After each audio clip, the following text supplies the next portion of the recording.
All right, all right. Welcome, everybody. We are here. You have arrived virtually and in person. We've got a crowd here today. Thank you, everyone, for coming. And we are at Poets Corner. We have Poets Corner here at the Scarritt Bennett Center every fourth Thursday.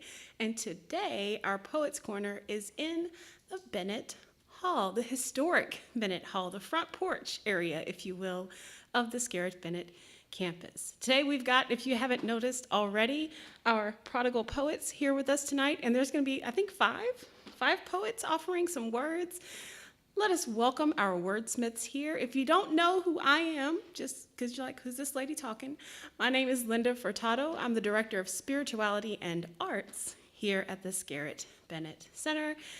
And it is my privilege and honor to be able to help make this opportunity possible, both for all of us that get to experience all of these beautiful wordsmiths doing their thing, and for our poets who have this great opportunity to connect, network, share, and just do what they do. So tap in, pay attention. If anybody mentions a book that they're selling, go look it up, place your order. It is a beautiful thing to support the arts in practice in every way possible. So thank you all for coming today. And I don't know who's getting us started, but please, please do introduce yourself when you come to the mic. Thank you again and welcome.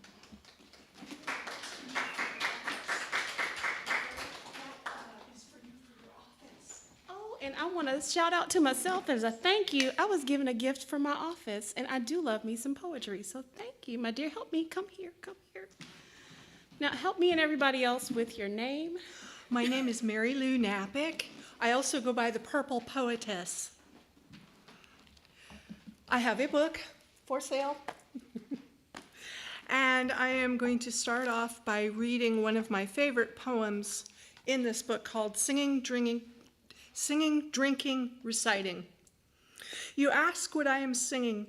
I'm happy that you would care. This gift that I am bringing is my lustful nature bare. I'm trying not to be clinging, can't help but want you, I dare. You ask what I am drinking, just because you are so kind. Do you know what I am thinking? Can you read my hopeful mind? No, dear, I'm not lip syncing. This is desire defined. You ask what I am writing. Perhaps I stimulate you. This poem about fighting the longing I feel for you, soon I shall be reciting instead of singing, so blue.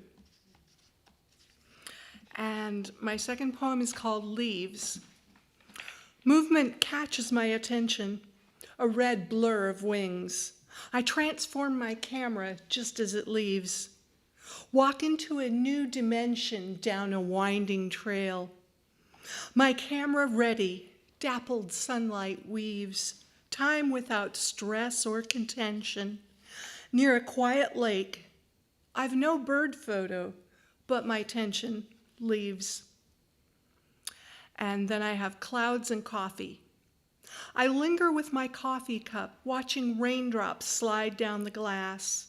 It's been hours since I woke up, but I just stare at the wet grass and mourn the loss of a new love. I respond to my phone, hoping for a text or a call. Scammers want to know if I disconnect, my spirits fall. My heart hurts without my new love. What did I say to lose his love? I cannot bear to search anew, so I consult the clouds above. As sadness is bidden adieu, I resolve to learn more about self-love. And then I have two more that I've written recently that aren't in the book. Stream of Words. This poem reminds me of a brook. Each drop a syllable I took, carefully placed to make a stream, constructed of a midnight dream. Words flowing into an ink river, my pen a driftwood sliver.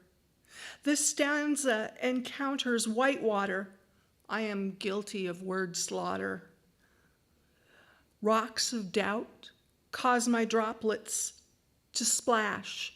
Eddies of confusion will crash. Poetic spray rises glistening.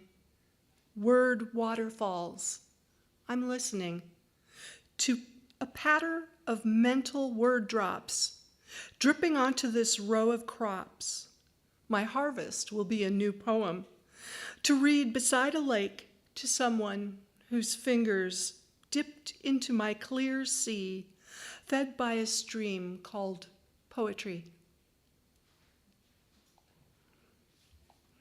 And this is kind of a sad one, but it's a good one. A train station goodbye.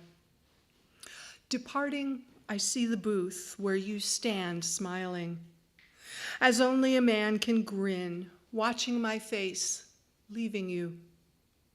Go back to your solitary life. My lab test told of cancer. The results I hid from sight.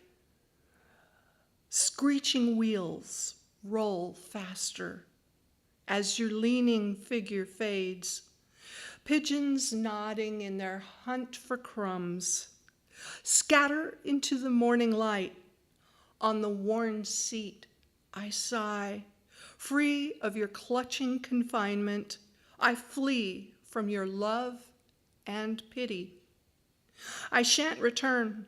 You will learn when you see my letter standing upright, easy to view, folded, but not sealed on the entry table. Thank you.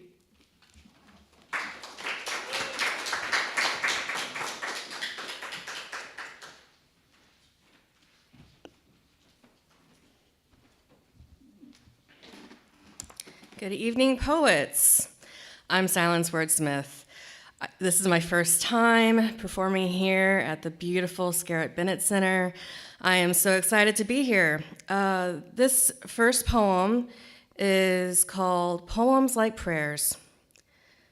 A blind eye, a deaf ear. Sometimes I feel it's only the crickets who cheer. What is a poet, if not an open book? An invitation you choose to overlook. But once again, I read aloud to this tough crowd because poems like prayers have so many layers, so much that there is no sense in splitting hairs. It seeks to find the one that cares. But if there is no one, 0 likes and shares, does it then ascend to the man upstairs? I went to where the angels sleep.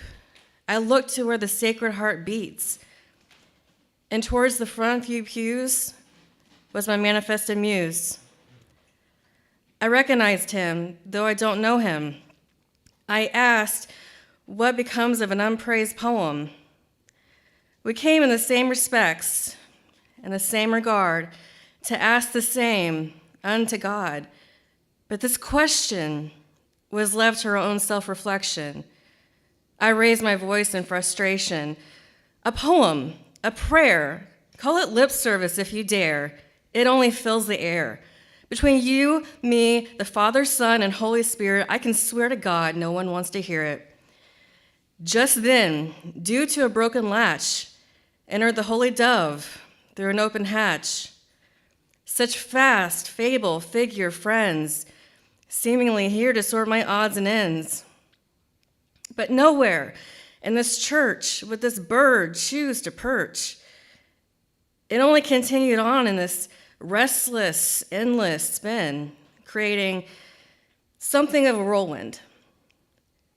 The wings overpowered us, and so we cowered thus, elephantine extremities extending and enclosing. I thought of the countless clouds it breaks through just to get to where they're going. My portfolio flipped open, and my poems flew. Now they are the clouds that wings whisk through. Mother Mary, your ladyship, I might have known that the blood of Christ tasted like wine if I ever took a sip. Mother Mary, your ladyship, I might have known that the blood of Christ tasted like wine if I ever took a sip. Soon I couldn't tell the difference. I was shaken so vigorous between feathery and literary, seems the same to me in this sanctuary. And in the chaos, it became clear as I compared. What becomes of an unpraised poem? It becomes a composed prayer. It becomes a composed prayer. And this next one is about COVID-19. I wrote it in the midst of the pandemic. It's called Epidemic Epicenter. Through a microscopic lens, it was found.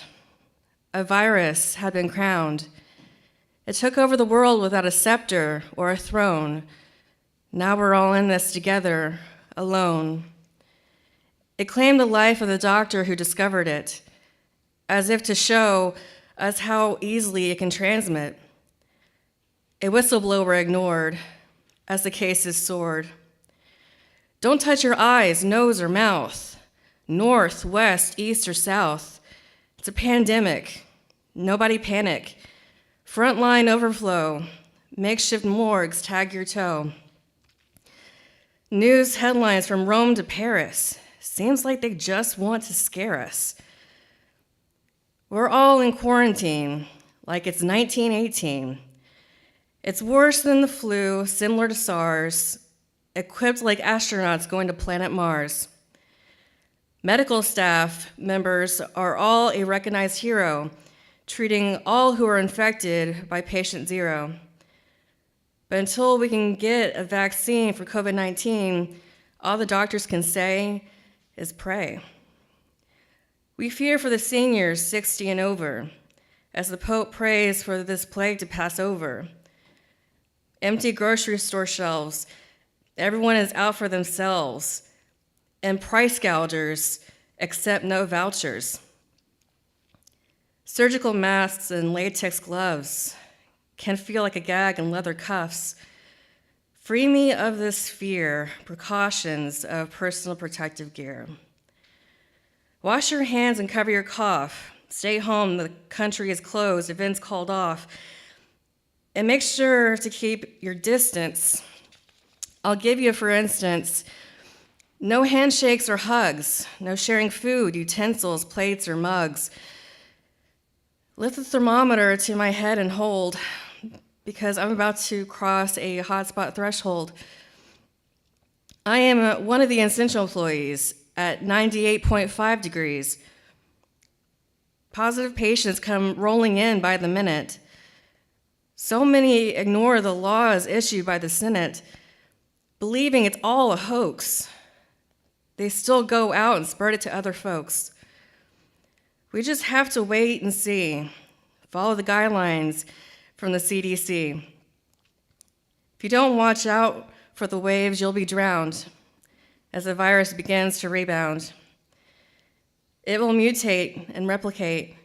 This is why we need to self-isolate. Coronavirus is a crisis, not just to our personal health, but our economic wealth. The IRS distribute checks to save our necks, which in a year's time, we must pay back every dime. Businesses go under and their doors slam like thunder. Even so, in this collapse, everyone adapts.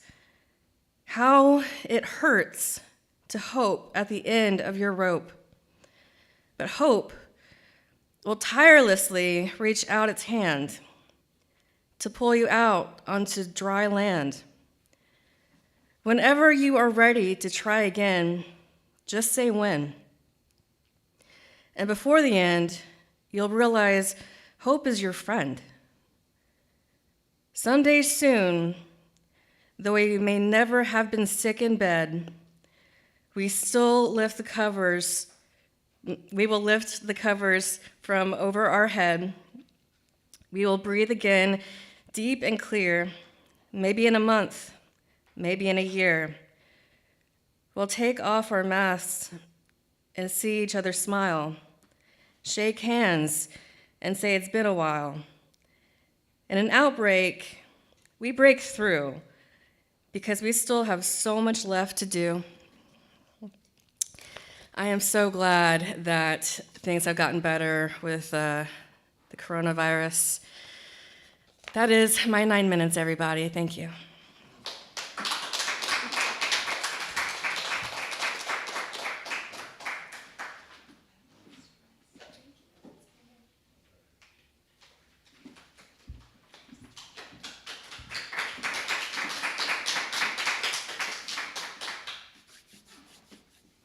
Hajimemashite. Oname wa Pato-san desu ne. Eigo oname wa Patrick. Simple. I started exploring writing to find a different outlet in order to not only share, but to explore the internal thoughts that I was too afraid to speak out loud. Many of those writings came from very transcendent experiences, all within a language that is not my own, not the one that I grew up with, not my mother tongue, but it's still a skill set that I choose every day to work at, to become more proficient, to show respect. This is a piece titled Something Greater. I used to climb alone. To observers, I was that guy with a Walkman and a suicidal impulse.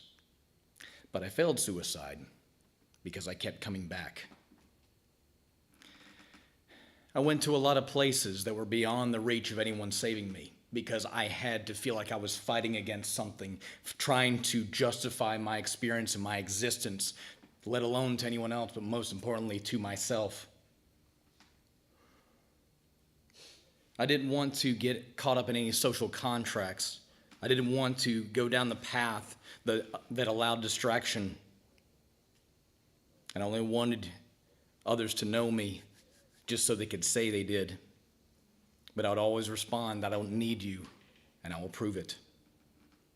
Around me, I heard people talk about how radical it was to climb without a safety net, without a safety rope, to push it to a point that a single mistake, maybe not even my own, would result in death. I accepted their assessment because it sounded cool. It made me feel good. Decades later, with the lessons of that experience, of that internalized partnership with myself and my ego and my own social contract trying to sign my own demise off into oblivion, I understand that those actions did not come from courage. In fact, they were an expression of fear. I was scared to let down someone who depended on me, who entrusted me with their ambition and their life. If I never tied on to the rope with anyone, they could never hold me responsible. Soloing had nothing to do with the real courage required by deep human relationships. Instead, I wore a nihilist badge of courage. I wasn't reckless, but I was devil-may-care. I wasn't careless, but I also did not care. I wanted to experience things that would change me, to do things others couldn't, to learn the lessons of life and death and to bring them back from the edge. The same ego that allowed me to launch myself into harm's way suggested I would have something to teach when I returned. But first, I had to come back. And if I didn't come back, and plenty of my friends haven't, there wouldn't be a point. No experiential lessons, no insight, and nothing helpful to anyone who wasn't there.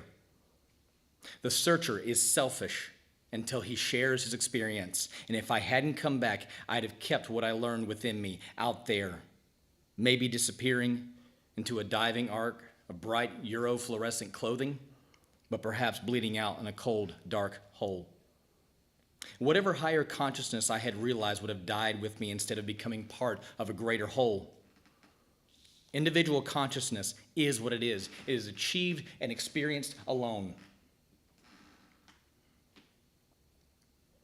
The lessons valuable only to the experiencer. To help others grow and evolve, we must add our energy to a collective higher consciousness and accept energy from it in return to nourish our own growth, and in this we are not apart or separate. I came back. I learned to communicate.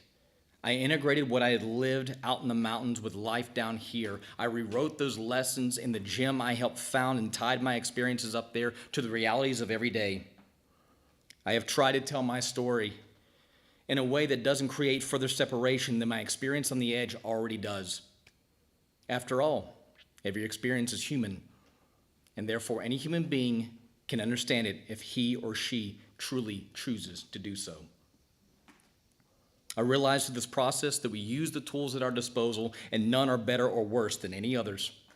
If I wanted to learn and grow, if we choose evolution over repetition and stagnation, if we seek to better ourselves instead of polishing the splash and the crap that we surround ourselves in, then the means we use do not matter, only the results and the path we walk to achieve them. It's been a while since I've seen the sun come up, but I'm watching it now. After the tension of the all-night watch, sometimes wisdom comes in those moments. Sometimes it's just a sunrise, and then maybe some blackout curtains and sleep. I think too much. I overthink. But in the end, thinking on its own is useless, just as exercise for the sake of it is pointless. Together, though, thinking and movement, or maybe it's movement and feeling, intuition, teach us our humanity, teach us humility, and eventually teach us that separate we are weak, while together, in spirit, in effort, we might become and create something greater.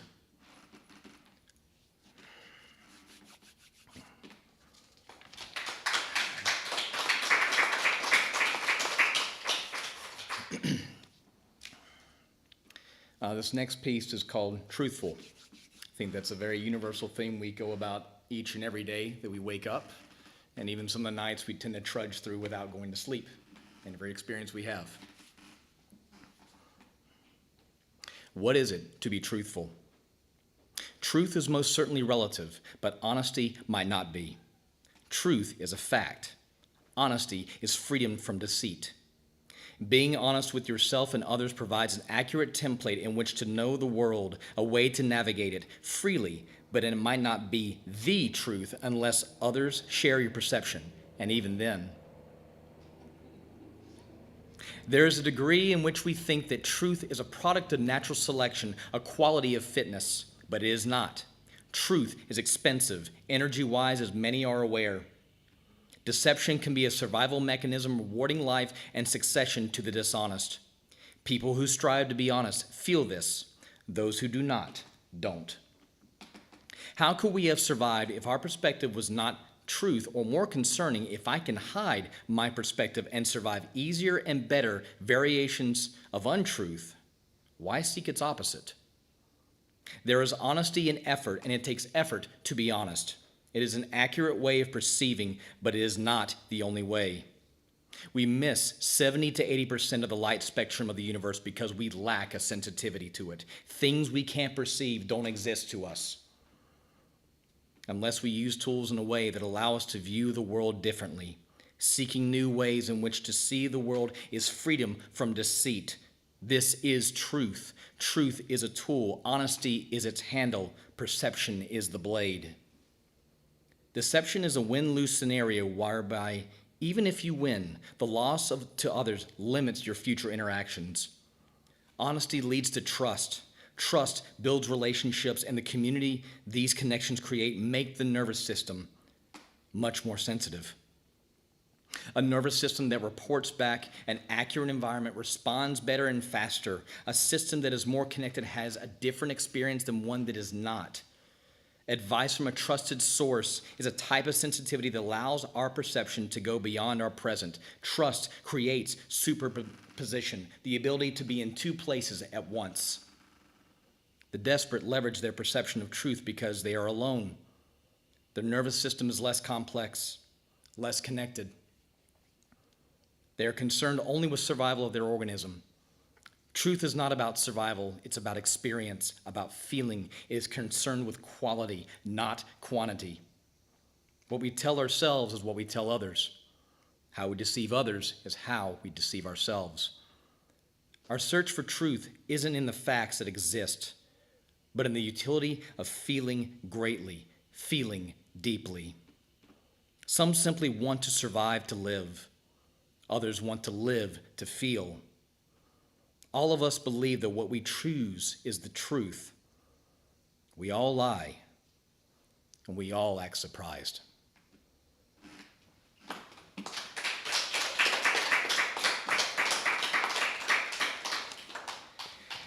If anyone cares to find repeats of those ramblings, simply type in a Google search, Twitching Mind Podcast, those pieces and others along the way. I've been fortunate and blessed. Those in the community here and also in a broader scope have given feedback that perhaps my experiences have helped them articulate truth they have found. Amen.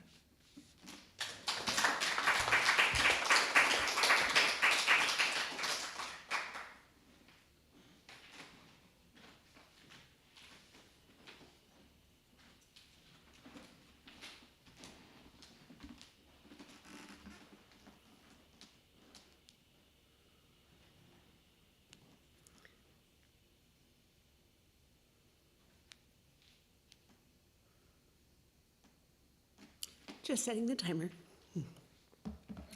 Good evening, everyone. Thank you for showing up. I'm going to share some poems about Barbie. My name is Sarah Mingus, and I write a lot of poems about Barbie. So in other words, my poems explore that tension between comparing yourself to other people and the idea of needing to be perfect and then showing up as your true self. So, Miss Revlon, my heart sank to the floor when I unwrapped Miss Revlon. Cool girls all had Barbies with silky straight blonde hair. Miss Revlon's head was full of brunette curls. She had little girl cherub cheeks, wide-eyed innocent eyes, like a child playing dress up. Ken did not care for Miss Revlon, but he loved Barbie's tiny waist, curvy hips, and perfect boobs. Great-Grandma Reese stitched Miss Revlon's clothes by hand. A shiny red coat, white mink hat and muff, leopard skin-colored coat and beret. I wish I had taken more time with Miss Revlon, the doll my mother adored. Today, a sought-after collector's item.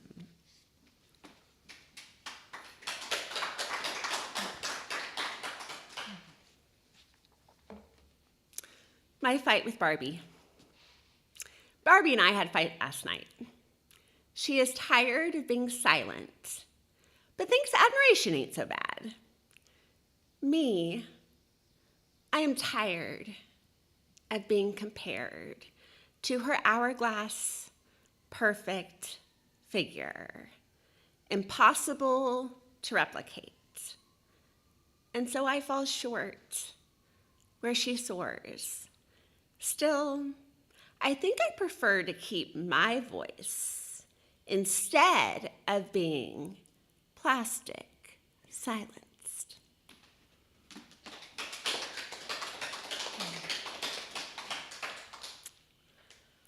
Well, it's not really all Barbie's fault. So blaming Barbie. Barbie-bred society is the real enemy, cherishing dolls with tiny waists, perfect skin, made of porcelain, wrinkles forbidden, twisted and molded, unrecognizable to real women with real curves.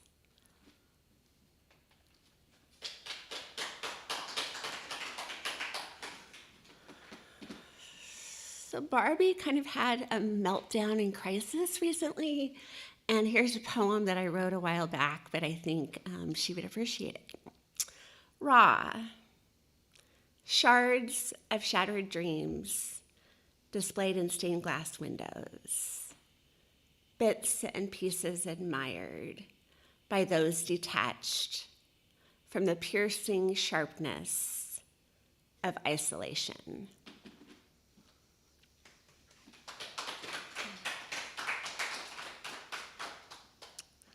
Well, I'm a reformed perfectionist, so it took me a while to get in front of a microphone and share my poetry because my teacher told me I would never ever be a poet. So here's one of my early poems. Just me. I doubt I'll cure cancer, given my aversion to needles. That's okay, though.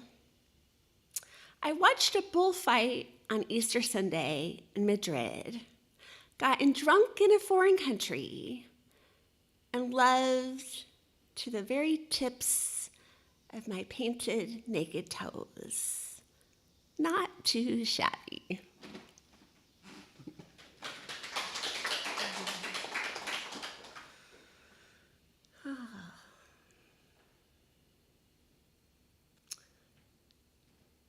Grief.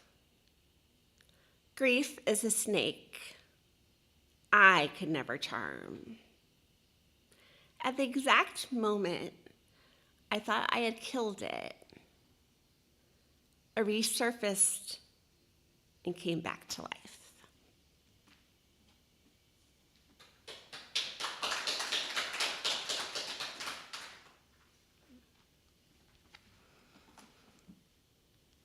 Because I believe that all girls and women need to have a little bit of gumption and a little bit of whiskey flowing through their veins. So here's one of my favorite poems about standing up or what happens when you don't stand up for yourself. Nice girls negotiate with terrorists. Nice girls believe the world will not hear our cries. So we carry the burdens of our sisters.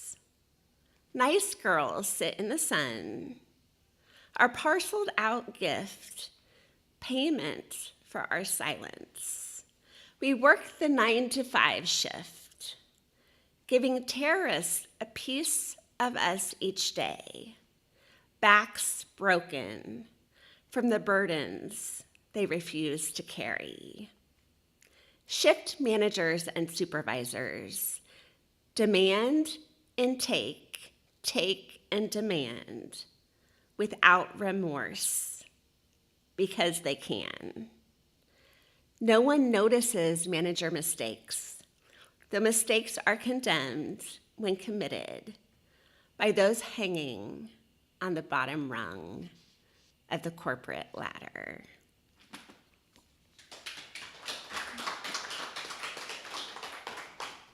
So nowadays, Barbie and I are more friend than foe. She has traded in her high heels for some open-toed flip-flops. And so I'm going to end with two different poems. The first one is called Be Bold. It's about being who you are, embracing that wonderful thing that's you. Be bold. Be bold, she whispered, scrawled on the pages of her soul. Go forth and be. Be you, my majestic creature. Always be you. Break through that glass ceiling imposed on you by men, Wonder Woman style.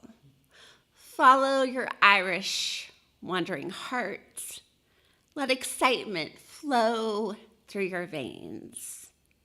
8 parts poet, 3 parts extrovert, 1 part introvert with a pinch of well-timed sass, and the Anderson clan stubbornness to round it all out.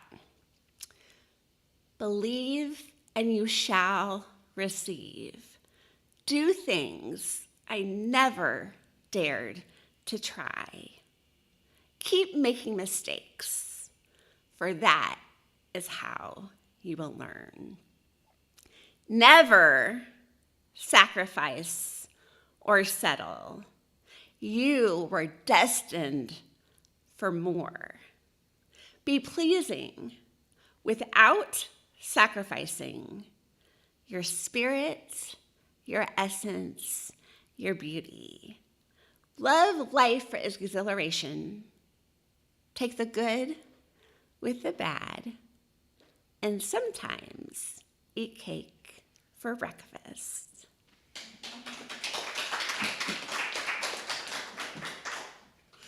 Okay. Okay, so I do have books and CDs available. My last poem is Naked Toes, in honor of all of those kindred spirits that don't like to wear shoes. Naked toes. I love to drive with naked toes. Toes pressed against ridged pedals of breaking speed. Arrest me if you dare. You repressed, uptight cop. For I bet you've never, ever experienced the ecstasy of driving with naked toes. Thank you.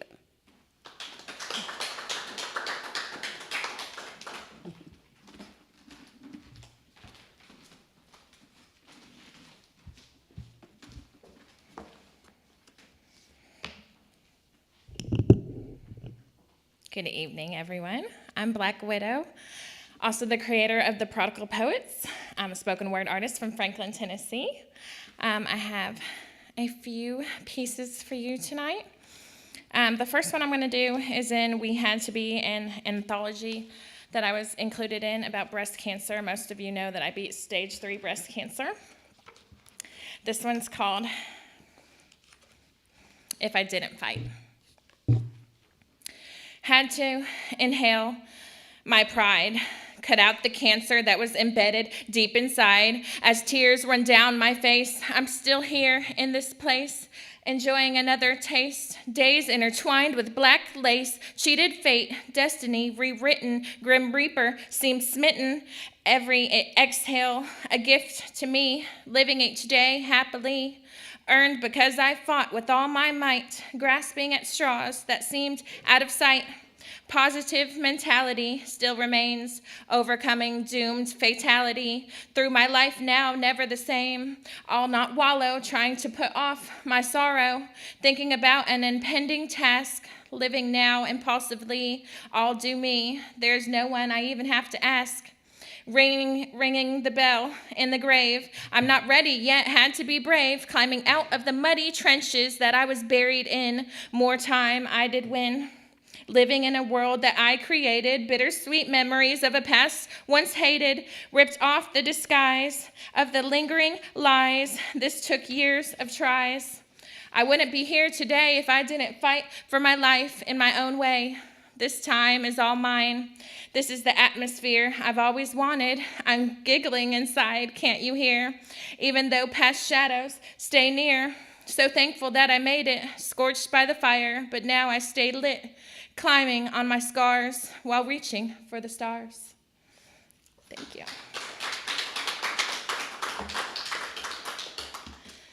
So I have a piece tonight from Francesca Kirkpatrick, which is AKA Catwoman. She had a feature here last month, and she sent me a piece to read to y'all. It's called Scars. Many scars have been left on me. Mostly, I do not mind my scars. It is just painful to know that they are there. Others can see them and ask, how did they get there? Do my scars ever come to mind when I am busy? People's words can open up my emotional scars.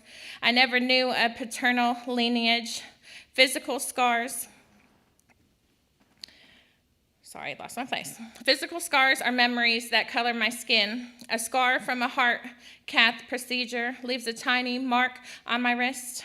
Scars are on my body from skin biopsies, lumbar punctures, chicken pox, 4 deep holes from a gallbladder gone wrong, a C-section scar for a child placed for adoption. Scars have disappeared from childhood abuse of my body, tangled in switches and belts, the numbers of which I can no longer see.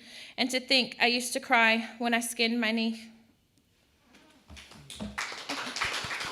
That was Francesca Kirkpatrick. Check her out, Catwoman. She's part of the Prodigal Poets, and she does have books as well. So this next piece I'm going to do for you is called Widow in the Dark. I wrote this about dreams and nightmares I had. I lost my husband due to sleep apnea in 2010, and I have dreams that he's still alive, and I'm just happy and content, and then I have nightmares that I'm warning him that he's going to pass away, and I wrote this piece called Widow in the Dark. I dreamt of you again, seemed so real, intimacy relived, warmth of an embrace, seeing your face, feeling your skin, true happiness within, reaffirming that you'll never leave. Please stay, always there, yet I'm deeply bereaved. You will only remain in my hourglass, bits and pieces of diamond like sand, glistening like stars in the night sky, twinkling, always reminding me why I'm left grasping onto a memory, and it is slipping through my hand. Keeping ashes and silver jewelry, once always worn every day, heaviness still fills me in every way. Past pictures put away, now I'm unable to look at them for long, I don't know how. It still hurts too much when I hear a song and such. Looking at quotes on a windowsill, still feeling an emptiness inside, overwhelming constant rain on a daily life. Tears are hard to contain. Moving forward, trying to sustain, remaining just a widow in the dark. Weaving webs to comfort the loneliness inflicted, reminding me at times that I'm not injured. How much can a soul withstand? There's a tragic prolonging, questions consuming away inside my head. Why am I left alive when you are dead? Thank you.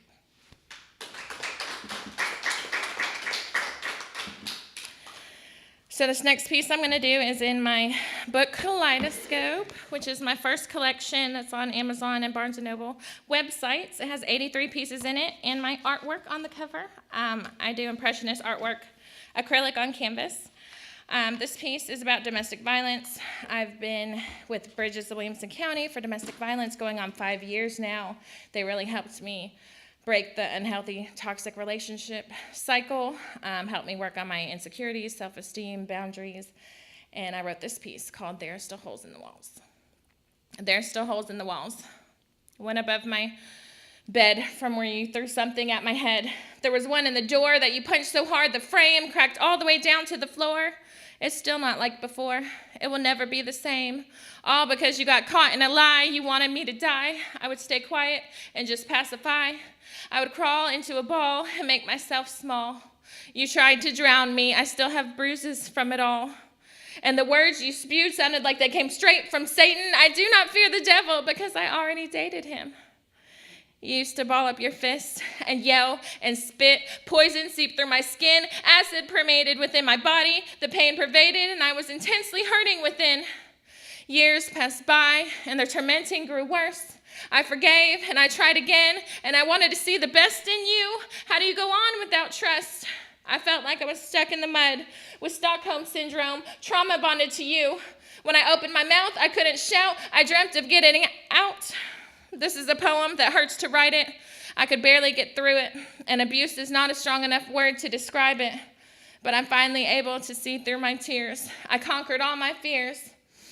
You tried to clip my wings and put shackles on my feet, and I looked out the window, and I hoped of flying again. But I starved for your red flags like they were a bouquet of bloody roses. Now my PTSD haunts me like a past life. I survived. There are still ashes floating around from where you tried to burn me. But like a phoenix, I rise. These scars and cracks are now filled with gold. I'm stronger now, and this is my story to be told. When I tried to eat, you would knock food out of my hand. But yet you were like a creature attracted to my light. Like a parasite, you tried to suck out my flame to fill your hollow emptiness you had inside. And it seems like you kept coming for me, just reincarnated yourself to look differently. I finally decided I had enough. This cycle finally has ended. I came out on the other side. I'm getting used to lower tides. You could not rob me of my sparkling existence. It still shines brightly. Although there are nightmares of you that terrorize me nightly. When I wake up, I remember I'm happy and free. Wings spread wide. I now stand tall. I got through it all.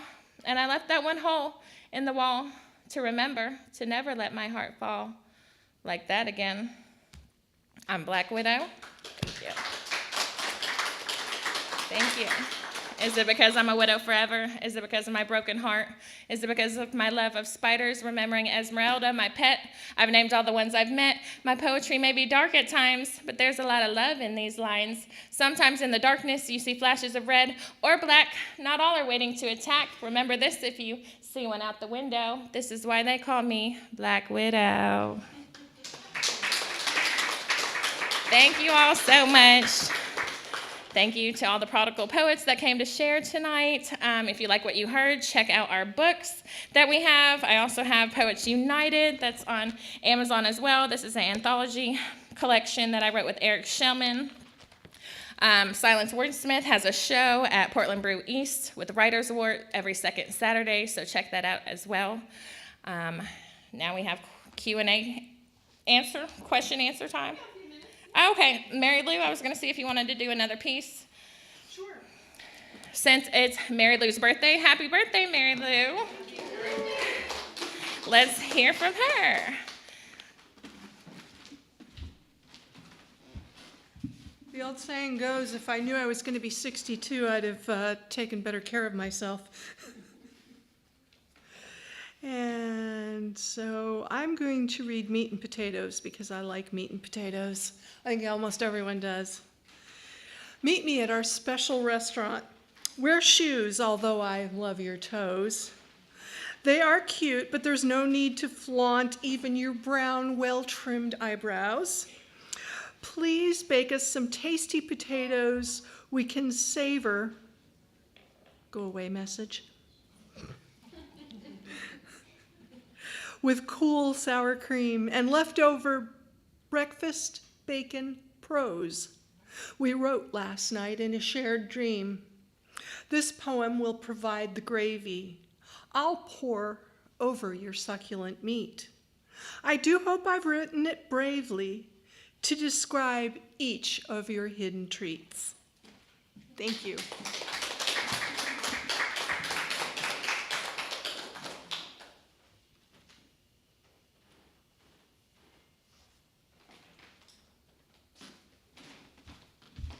So we left the last 15 minutes for any questions, comments, concerns, where to follow us. Okay, well, I can give you that information. Follow us at Prodigal Poets on Instagram and Facebook, and I'm Black Widow Poet on Instagram and Facebook as well. Yes, comments, silence. Go poet. Flow it. Go poet. Flow it. Go poet. Flow it. Well, none of us did our callback. That's our callback. So when we say go poet, y'all say flow it. So y'all remember that. Anybody else? Thank you all for coming. We waited a year for this feature. We were super excited. I came here with Francesca a year ago to a pop-up poetry event with Christine Hall, which was amazing outside. It's beautiful here. So thank you all, and come see us at another show soon.